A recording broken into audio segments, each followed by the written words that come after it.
I should have been celebrating. 22 years old, summa cum laude, full scholarship to law school starting in the fall. Instead, I was watching my mother crush white powder into my champagne glass while she thought I was in the bathroom. The woman who raised me, who taught me right from wrong, was drugging me at my own graduation dinner. When she looked up and saw me standing in the doorway, she did not even flinch. She just smiled that cold smile I had seen her use on others, but never on me. That was the moment I realized everything I believed about my family was a lie. Hey everyone, before we dive into this absolutely wild family betrayal story, I would love to know where you are watching from. Drop your city in the comments. If this hook already has your jaw on the floor, smash that like button because trust me, this is just the beginning.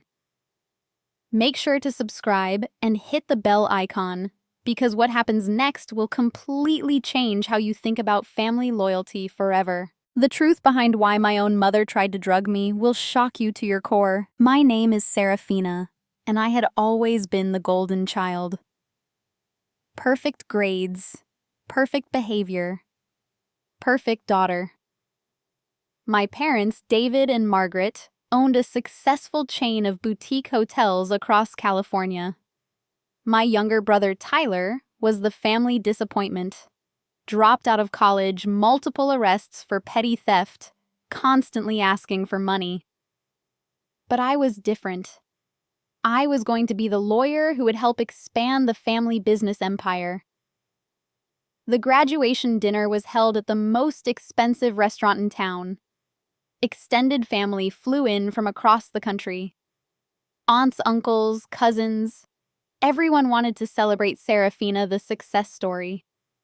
The conversation flowed as smoothly as the wine with story after story about my achievements.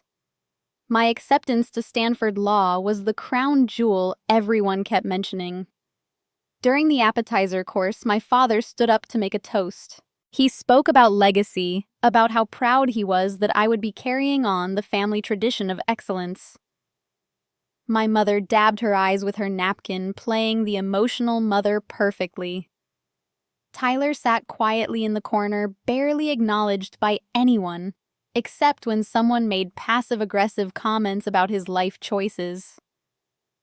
As the evening progressed, I noticed something strange.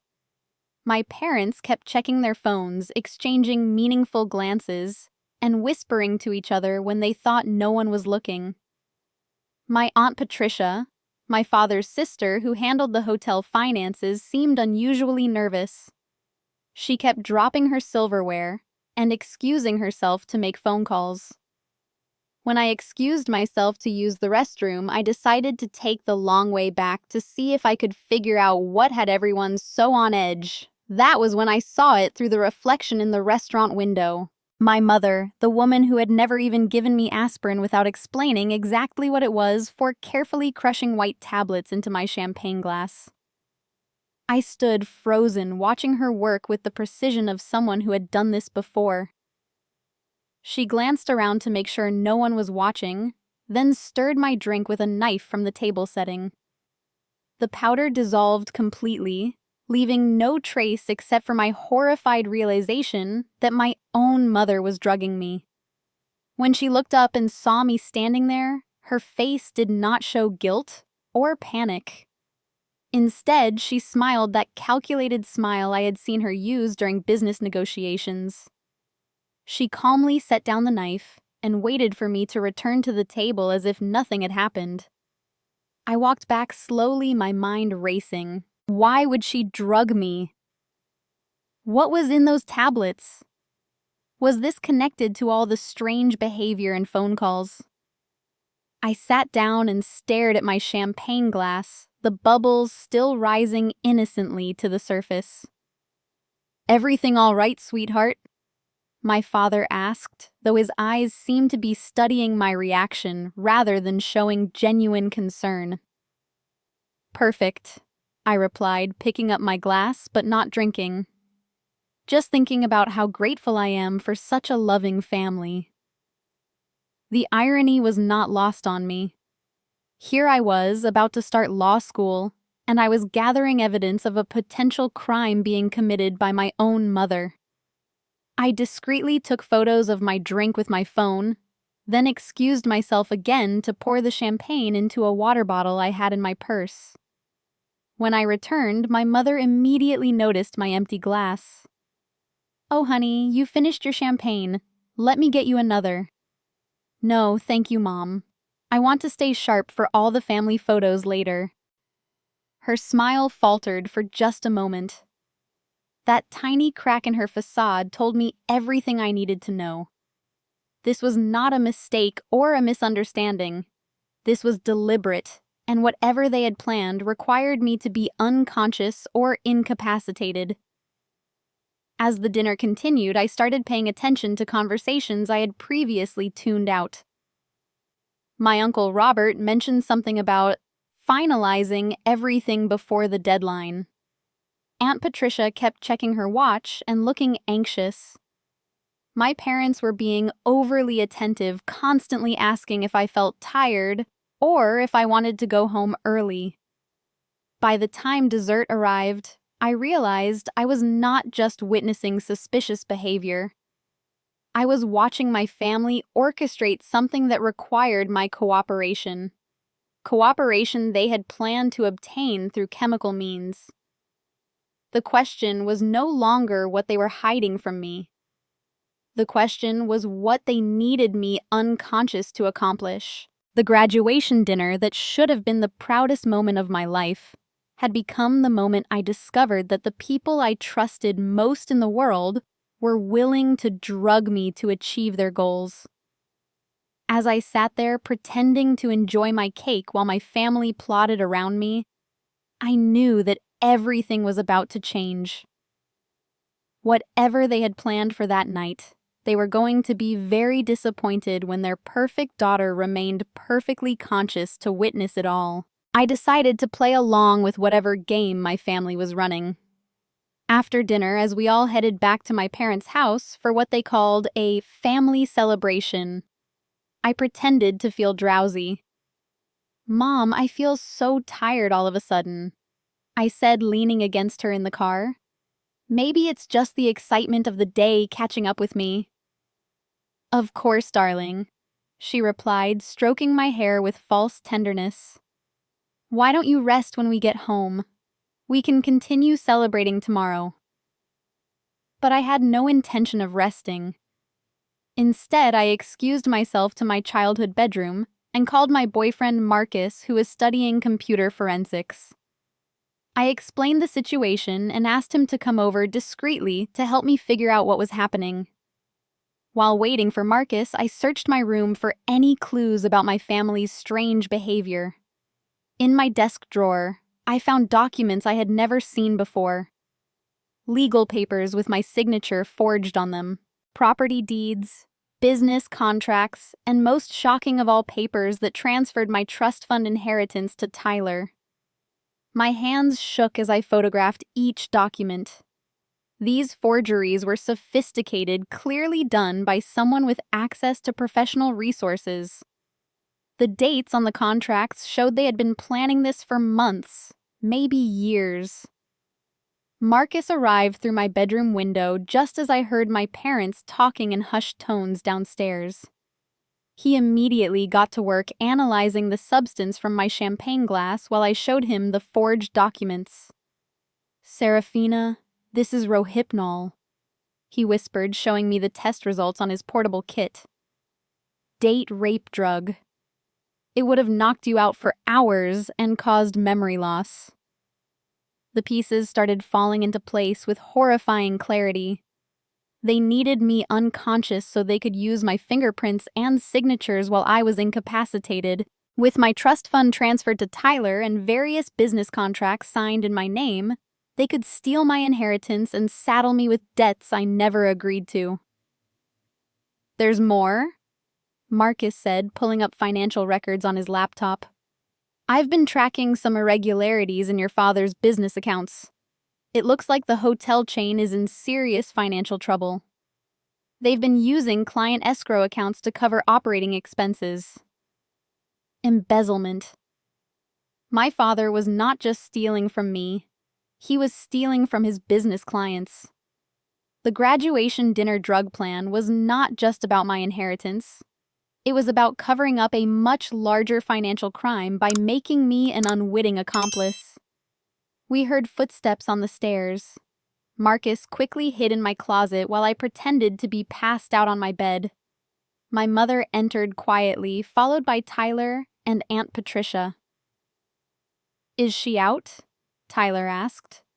"Should be," my mother replied, checking my pulse. "We gave her enough to keep her unconscious for at least 6 hours."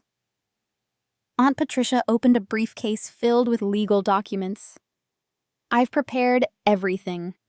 Once we get her fingerprints and signatures on these papers, the trust fund transfers to Tyler, and she becomes responsible for the hotel debts. The bankruptcy will be filed under her name, protecting David's other assets." I fought to keep my breathing steady as Tyler grabbed my hand to press my fingers onto an ink pad. They were literally stealing my future while I lay there helpless. Or so they thought. "What about the law school debt?" Tyler asked, pressing my thumb onto document after document. "That's the beauty of it," my mother replied coldly. "She'll wake up tomorrow legally responsible for $2 million in business debts plus her student loans. She'll have to declare bankruptcy immediately, but we'll generously offer to let her work for the family business to pay us back. She'll be indentured to us for life." My Aunt Patricia handed Tyler a signature stamp they had clearly been practicing with. "Make sure the signatures look natural. We can't afford any questions from the lawyers." For 20 minutes, I lay there while my own family systematically destroyed my future. They forged my signature on dozens of documents, transferred my inheritance, and made me legally responsible for their embezzlement debts. All while discussing how this would teach me humility and ensure I remained dependent on them. "She always thought she was so much better than us," Tyler muttered, signing my name to another fraudulent contract. "Miss Perfect with her perfect grades and perfect future. Let's see how perfect she feels when she wakes up broke and in debt." "This is for her own good." My mother added the ultimate gaslighting even while I was supposedly unconscious. "She needs to learn that family comes first, always. This will bring her back down to earth." After they finished their paperwork party and left my room, Marcus emerged from the closet with his phone in hand. He had recorded everything. "We have them," he whispered. Audio recordings, video evidence of the forgeries, the drug, drink, and documentation of the embezzlement scheme. "But Serafina, this is bigger than we thought. Based on what I heard, this isn't their first time doing something like this." I sat up, no longer pretending to be unconscious. The rage I felt was unlike anything I had ever experienced. These people had raised me, claimed to love me, and spent my entire life planning to destroy me the moment I became inconvenient. "Marcus, can you trace whether they've done this to other family members?" His fingers flew across the keyboard. Within minutes, he had found similar financial irregularities connected to my cousin Rebecca, who had mysteriously dropped out of medical school 3 years ago, and my uncle James, who had lost his construction business around the same time. "It's a pattern," Marcus said grimly. "They drug family members, forge documents, transfer assets, and saddle them with debts. Then they swoop in as the generous family members offering to help, but only if the victims agree to work for them under whatever conditions they set." I realized that my entire family was not just dysfunctional. They were criminal. My parents had built their business empire by systematically destroying other family members' futures and enslaving them through debt and legal manipulation. The graduation dinner drug attempt was not an isolated incident. It was the latest move in a long-running family tradition of financial abuse and control. And tomorrow morning they expected me to wake up confused, broke, and completely at their mercy. Instead, they were going to wake up to find that their perfect daughter had become their perfect nightmare. I spent the rest of the night working with Marcus to build an airtight case. We documented everything: the forged signatures, the drug evidence, the recorded confessions, and the financial trail showing years of similar crimes against family members. But I knew I needed more than just evidence. I needed allies, and I needed to understand the full scope of what my family had been doing to people like Rebecca and Uncle James. The next morning, I woke up early and called my cousin, Rebecca. She was working as a waitress in Oregon, barely making ends meet, despite having been a pre-med student with a full scholarship. "Rebecca, it's Serafina. I need to ask you something important about what happened when you dropped out of medical school." There was a long pause. "Serafina, I can't talk about that. I signed papers." "What kind of papers? Did our family help you with some financial problems around that time?" Another pause. Then Rebecca started crying. "How did you know? They said if I ever told anyone, they would sue me for everything and make sure I could never work in healthcare again." Over the next hour, Rebecca told me her story. 3 years ago, at her medical school graduation party, she had been drugged by our Aunt Patricia. She woke up the next day to discover she had signed papers taking responsibility for $50,000 in family business debts and agreeing to work for my parents' hotel chain to pay them off. "They said I had gotten drunk and made these agreements voluntarily," Rebecca sobbed. "I had no memory of anything after dinner. The contracts looked legitimate and they had witnesses who swore I had been coherent when I signed them." "Rebecca, you were drugged. I have proof that they've been doing this to family members for years. Will you help me stop them?" "Are you serious? You have actual proof." I sent her the recordings from the previous night. After listening to them, Rebecca was silent for several minutes. "My God, Serafina. They destroyed my entire life. I was going to be a doctor. I was going to help people. Instead, I'm 25 years old with no degree, no prospects, and still paying them money every month for debts I never agreed to." "We're going to get your life back, Rebecca. But I need to know, are there others?" Rebecca connected me with Uncle James, who had been similarly victimized. His construction business had been thriving until a family dinner 5 years ago. He woke up the next morning to find he had signed papers making him responsible for environmental violations and safety fines that belonged to one of my father's hotel projects. "They cost me everything," Uncle James said during our 3-way call.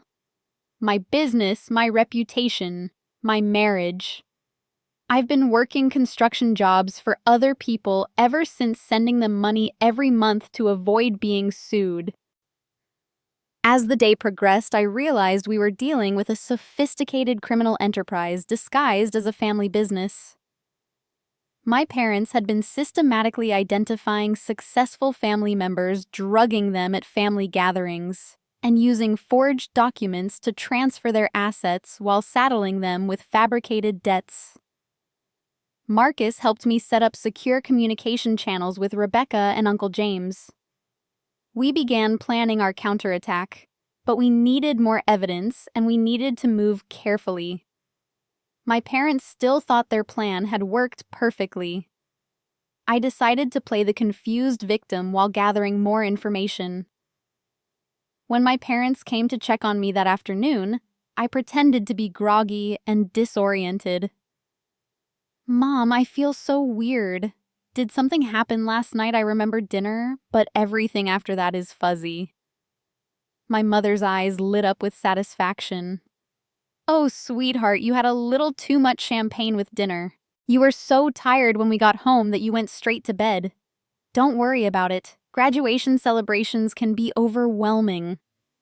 "I just feel like I'm forgetting something important," I said, watching her carefully. "Nothing important, darling. Just family time. In fact, there are some papers we need you to look at this morning. some legal documents related to your trust fund and law school expenses. Here it was.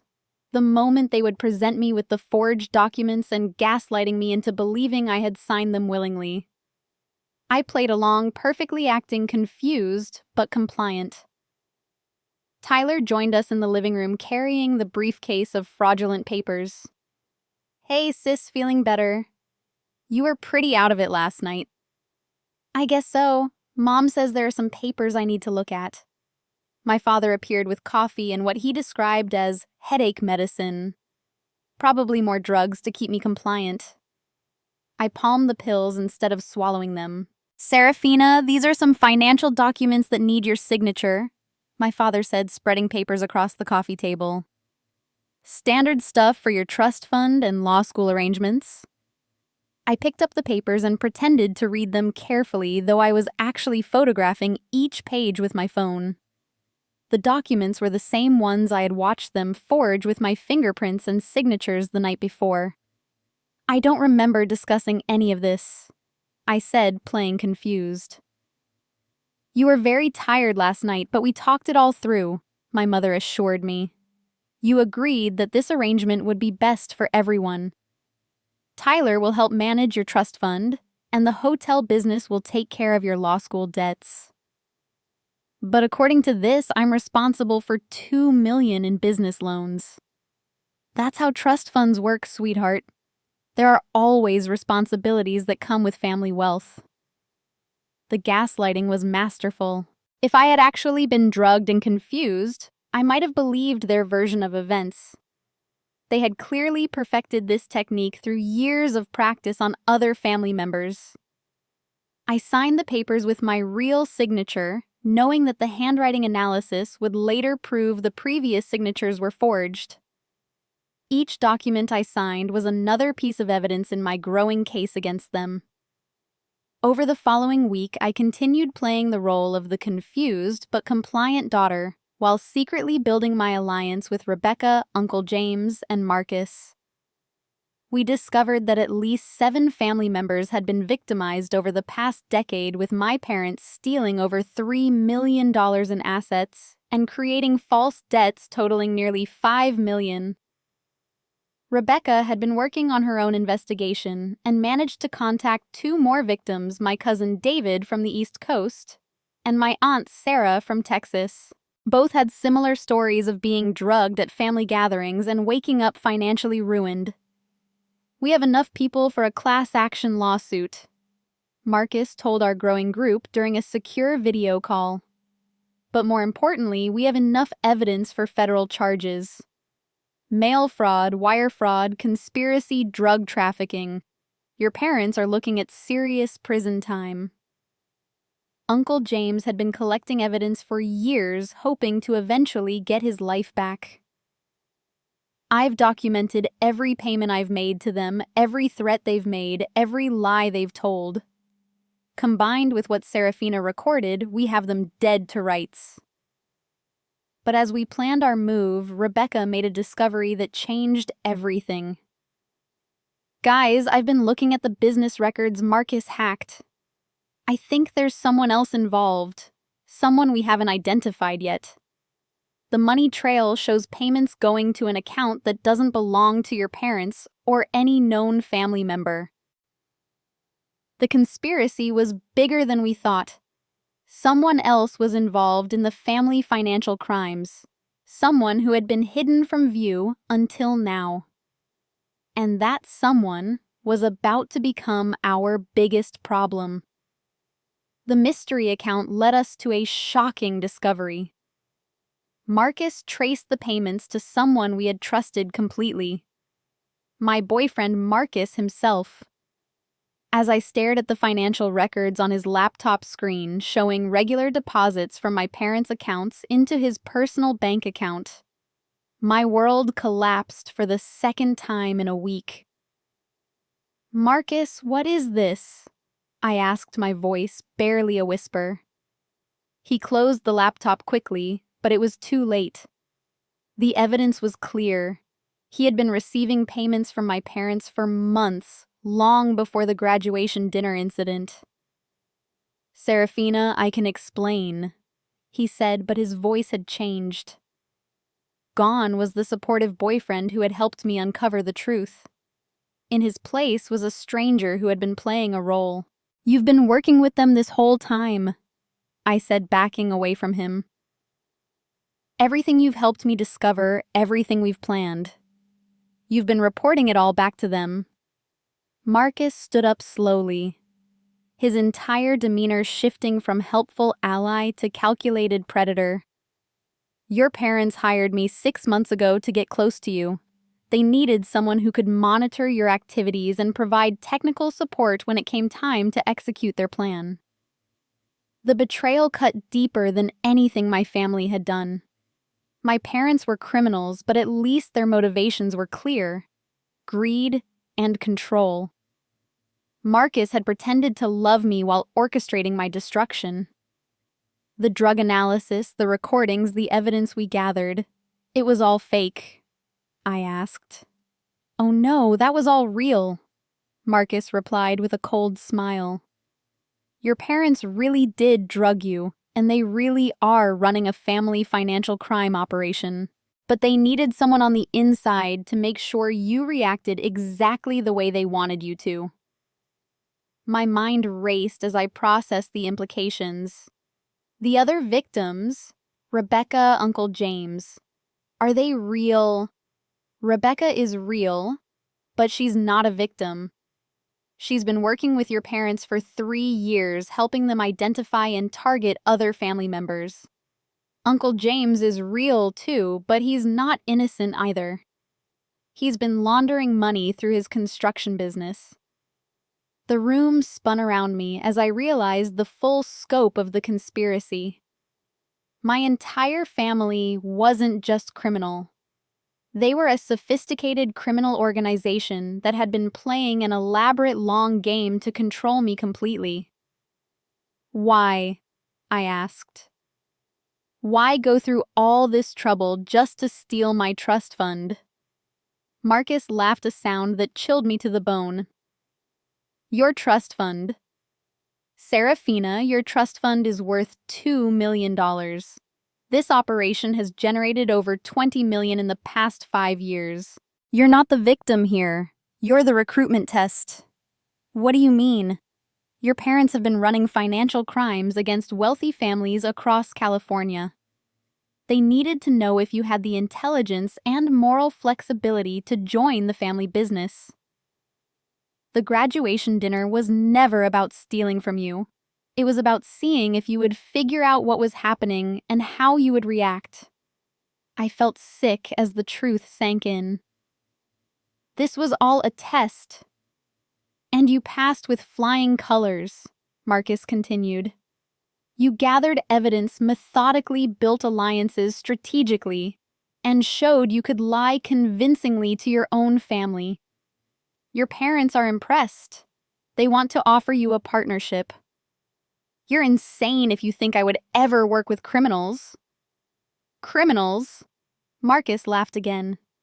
Serafina, your law school education is being paid for with money stolen from other families. Your entire life has been funded by criminal activity. You're not innocent. You're just naive. He pulled out his phone and showed me photos of documents I had never seen before. Bank statements showing my trust fund being fed by dozens of suspicious transactions. Legal papers showing my name listed as a beneficiary of various fraudulent schemes. Even my scholarship to Stanford Law had been arranged through my parents' connections in the criminal legal community. Every advantage you've ever had, every opportunity that made you feel special and successful was built on other people's financial ruin, Marcus said. Your parents didn't just give you a good life. They gave you a life stolen from dozens of other families. The betrayal was complete. Not only had Marcus been working against me, but my entire life had been a lie. Every achievement I was proud of, every opportunity I thought I had earned was actually the product of my family's criminal enterprise. So what happens now? I asked. Now you make a choice, Marcus replied. You can join the family business and enjoy the wealth and power that comes with it, or you can try to be a hero and watch as we destroy every aspect of your life. Your scholarship will be revoked when Stanford discovers it was obtained through fraud. Your trust fund will disappear into legal fees. And every family member you thought you were saving will testify that you were the mastermind behind everything. Marcus showed me more documents. Signed statements from Rebecca and Uncle James claiming that I had orchestrated the entire financial crime operation. Legal papers that would make me the primary defendant in a massive fraud case. Financial records that could be interpreted to show me as the beneficiary of every crime my family had committed. Your parents have been very thorough, Marcus continued.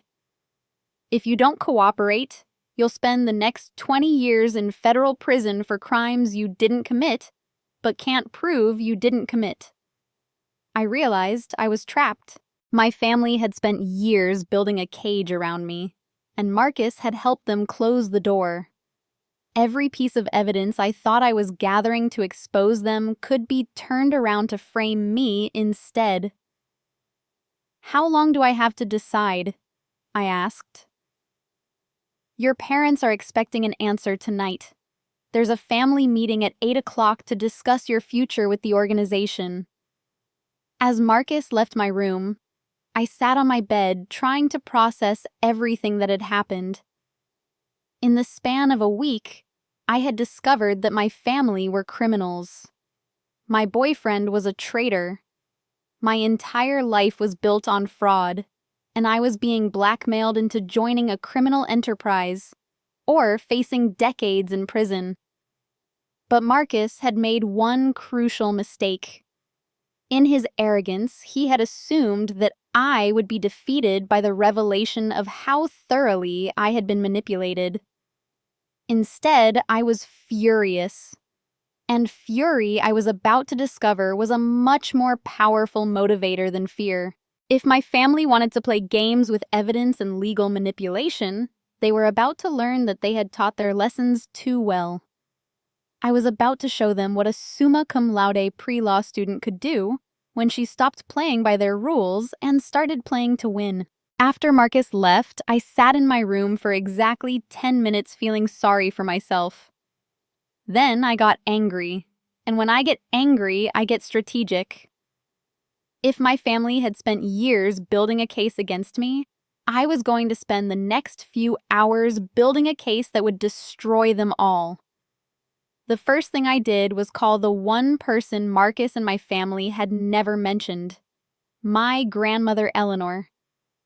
My father's mother lived in a retirement community in Arizona and rarely came to family gatherings anymore.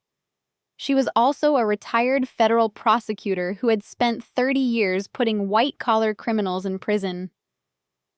Grandma Eleanor, it's Serafina. I need your help with something, and I think you're going to find it very interesting. 2 hours later, Eleanor was on a flight to California with a briefcase full of legal documents and a very dangerous smile. When I picked her up at the airport, she looked like a sweet, elderly woman. But I knew better. Eleanor was a shark in grandmother's clothing. "Tell me everything," she said as we drove back to my apartment. I explained the entire situation. The drugging, the financial crimes, Marcus's betrayal, the blackmail attempt, everything. Eleanor listened without interrupting, taking notes in her precise handwriting. "Serafina, your parents have been very clever, but they made one critical error. They assumed that because I'm old and retired, I'm not still connected to law enforcement. In fact, I've been investigating suspicious financial activity in this area for the FBI as a consultant." My grandmother opened her briefcase and pulled out files that made my eyes widen. "Your father's hotel business has been under federal surveillance for 6 months. We've been building a case against him for money laundering, but we needed someone on the inside to provide evidence of the specific crimes." "You mean you already knew about the family financial schemes?" We suspected, but we needed proof. And darling, you've just handed us everything we need to bring down the entire operation. Eleanor spent the next 3 hours teaching me about evidence collection wire recording laws and federal prosecution procedures. She also revealed that she had been working with a joint FBI-IRS task force that specialized in family-based financial crimes. The beautiful thing about criminals who target family members, Eleanor explained, is that they get sloppy because they assume family loyalty will protect them. Your parents have been committing crimes for years without realizing they were creating a paper trail that leads directly to federal prison. She showed me surveillance photos of my parents meeting with known money launderers' bank records, showing suspicious transactions and even recordings of phone calls where they discussed their crimes openly because they thought they were untouchable. But what about Marcus and the evidence that could frame me? I asked. Eleanor smiled that dangerous smile again. Marcus thinks he's very clever, but he's actually been helping us build our case. Every document he's shown you, every recording he's made, every piece of evidence he thinks he can use against you. It's all going to be used against him and your parents. My grandmother pulled out a small device. This is a recording device that's completely undetectable by the equipment Marcus has been using. Tonight at your family meeting, you're going to wear this and get them to confess to everything.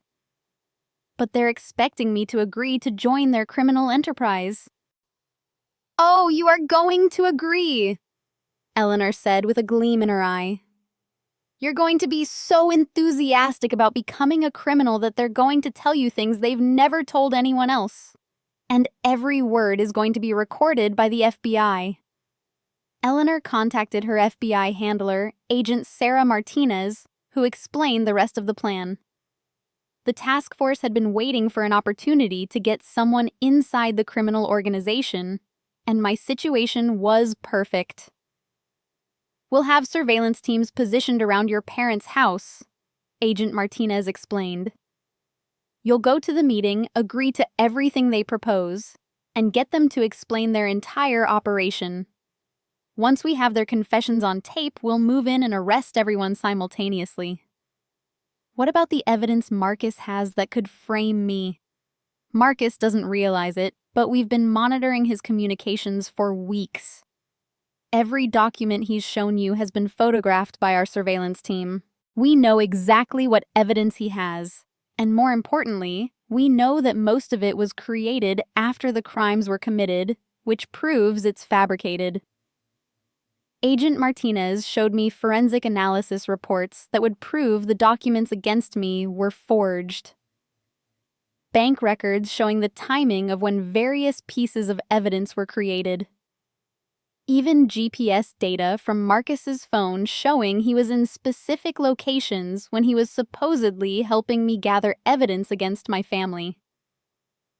The case against you falls apart under even basic scrutiny, Agent Martinez continued. But the case against your family, Marcus and their associates, is airtight. We have them on mail fraud, wire fraud, conspiracy, money laundering, drug trafficking, and about 15 other federal charges. As evening approached, Eleanor helped me prepare for the family meeting. She coached me on how to ask the right questions, how to get my family to reveal information about their other crimes, and how to stay calm while wearing a wire. Remember, they think they've won, Eleanor said as she adjusted the tiny recording device. They think you're trapped and desperate. Use that. Let them be arrogant. Arrogant criminals always confess to more than they need to. At 7:30, I drove to my parents' house for what they thought would be my recruitment into their criminal organization.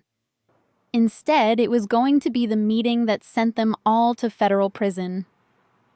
As I walked up to the front door, I could see FBI surveillance vehicles positioned around the neighborhood. Agent Martinez's voice came through my nearly invisible earpiece. "We're here," Serafina, you're not alone. Get them talking, and we'll take care of the rest. I took a deep breath and rang the doorbell. When my mother opened the door with that fake smile, I smiled back just as falsely. Hi, Mom. I've been thinking about everything Marcus told me today, and I'm ready to discuss my future with the family business. The trap was set. In a few hours, my family's criminal empire would be destroyed, and justice would finally be served. They thought they had turned me into their perfect accomplice. Instead, they had created their perfect downfall. The family meeting took place in my father's study, the same room where I had spent countless hours as a child listening to bedtime stories. Now it was about to become the scene of the most devastating confessions in my family's criminal history. Present were my parents, Tyler Marcus, Rebecca Uncle James, and Aunt Patricia. They all looked at me expectantly as I took my seat at the mahogany table where I had once done homework. Serafina, my father began, Marcus has explained the situation to you. We want you to understand that everything we've done has been to protect and provide for this family. I understand, I replied, channeling every acting class I had ever taken. I was shocked at first, but I've had time to think about it. You're right. My entire life has been funded by this operation. It would be hypocritical of me to condemn something I've benefited from. My mother's eyes lit up with satisfaction. We knew you would see reason.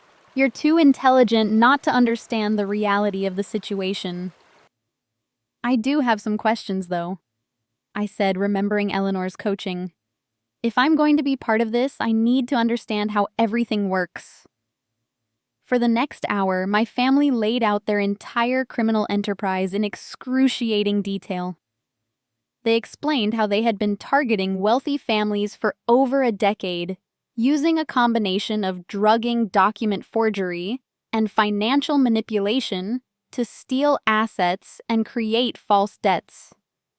The key, Aunt Patricia explained, is to make the victims believe they're responsible for debts they never incurred.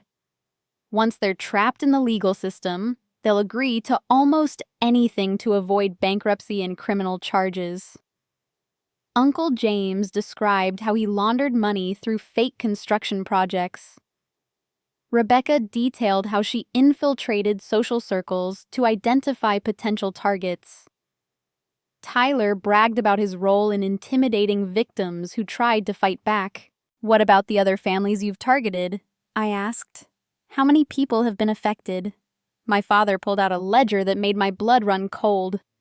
It contained names, addresses, and financial information for over 40 families across California. The total amount stolen was over $50 million.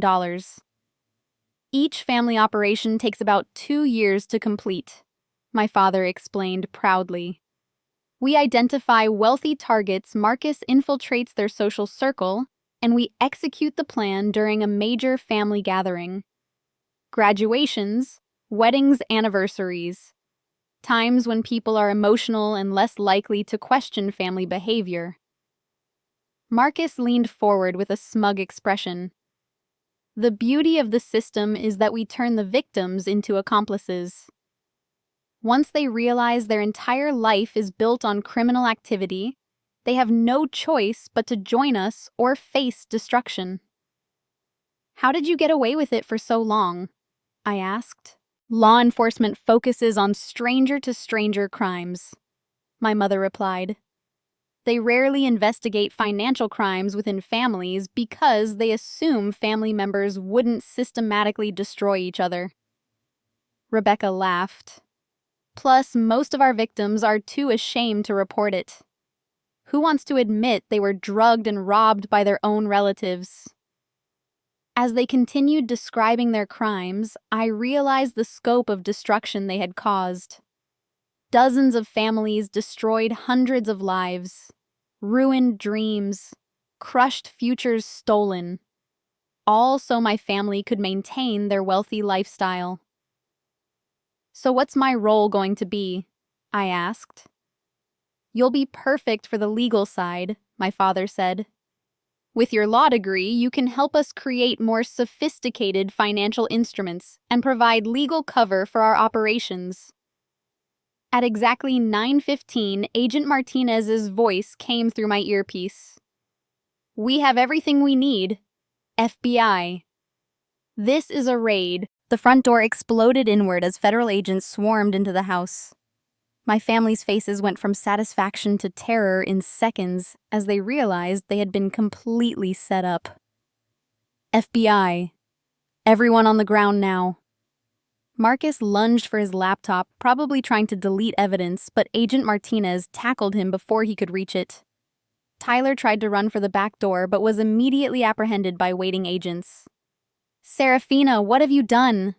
My mother screamed as handcuffs were placed on her wrists. I chose justice over family, I replied, standing up calmly as agents secured the room. Something you should have taught me to value. Agent Martinez removed my recording device and smiled. Perfect work.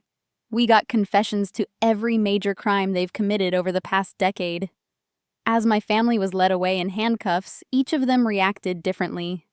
My father looked broken, finally understanding that his criminal empire was finished. Tyler was screaming about how I had betrayed the family. Rebecca was crying, probably realizing she would be spending her 20s in federal prison instead of continuing her criminal career. But my mother looked at me with something that might have been respect. You're smarter than we gave you credit for, she said as the agents prepared to take her away. You taught me to be smart, Mom. You just forgot to teach me to be cruel. The aftermath was swift and comprehensive. Within 72 hours, the FBI had arrested 23 people connected to my family's criminal organization. Bank accounts were frozen, assets were seized, and victims from across California began coming forward with their stories. The real Rebecca, the one who had actually been victimized, called me 3 days after the arrests. I saw the news. I can't believe you brought them down. How can I ever thank you? By getting your life back, I replied. The FBI is working with prosecutors to return stolen assets to victims. You'll be able to finish medical school. Over the following weeks, I worked with federal prosecutors to ensure that every victim received justice. The seized assets were substantial enough to compensate most families for their losses, and several victims were able to restart careers and businesses that had been destroyed. My grandmother, Eleanor, became my legal guardian for the transition period, helping me navigate the complex process of separating my legitimate assets from criminal proceeds. Surprisingly, my trust fund was mostly clean. My parents had been careful to keep some legitimate money separate from their criminal enterprise. 6 months later, I started law school as planned, but with a new focus on victim advocacy and white-collar crime prosecution. My personal statement for law review applications was quite a story. Marcus received a 15-year federal sentence for his role in the conspiracy. My parents each got 25 years. Tyler got 12 years, but will likely serve more due to additional charges related to witness intimidation.